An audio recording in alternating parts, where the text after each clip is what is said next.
निशा एक multinational company में कार्यरत थी। अच्छा वेतन और रहने के लिए फ्लैट भी मिला था उसे, जहां वह अपने माता पिता के साथ रहती थी।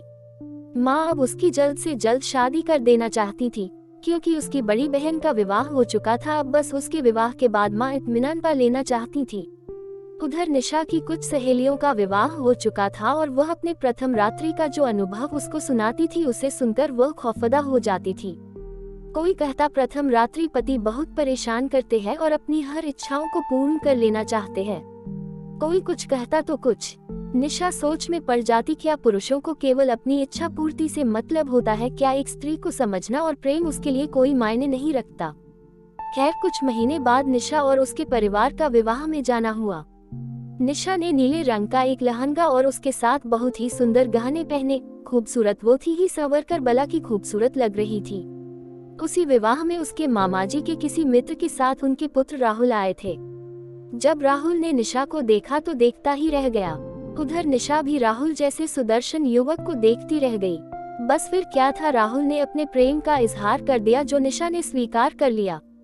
राहुल एक बहुत संपन्न परिवार से था, तो विरोध का कोई प्रश्न ही नहीं था। नियत समय पर निशा और राहुल विवाह बंधन में बंध गए। प्रथम रात्रि के लिए उन दोनों के कमरे को बहुत सुंदर तरीके से सजाया गया था। हर ओर गुलाब और रजनीगंधा के फूलों से सुंदर लड़ियां लगाई गई थी। ऊपर दीवारों पर लाल बैंगनी गुब्बारे से सजावट की गई थी और बीच में उनका नाम लिखा हुआ था। बैग के पास रखे दोनों ओर के लैप टेबल्स में सुगंधित मोमबत्तियां सजाई गई थी। निशा कमरे की सजावट देखकर मंत्रमुग्ध हो गई थी। तभी कमरे में राहुल ने प्रवेश किया।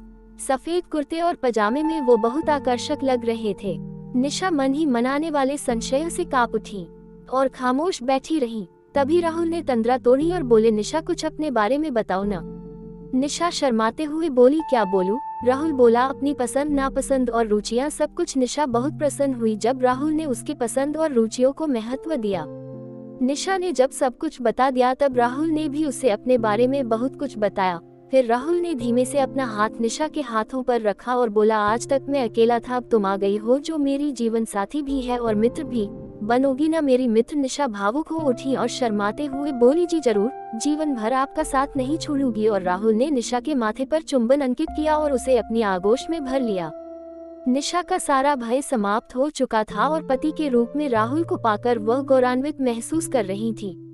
निशा खुश भी थी और डरी हुई भी। राहुल व निशा को प्यार से किस करते हुए धीरे धीरे निशा के करीब आने लगा। राहुल का तो खुशी का तो ठिकाना ही नहीं था। उधर निशा अपने होश खोते हुए राहुल के करीब आ गई। लो जी, अब क्या था, हो गया मिलन, जिसका राहुल को काफी बेसब्री से इंतजार था। निशा राहुल से इतना प्यार करने लगी और उसे इतना मजा आने लगा कि अब वो रोज सुहागरात मानती है। Thanks for watching.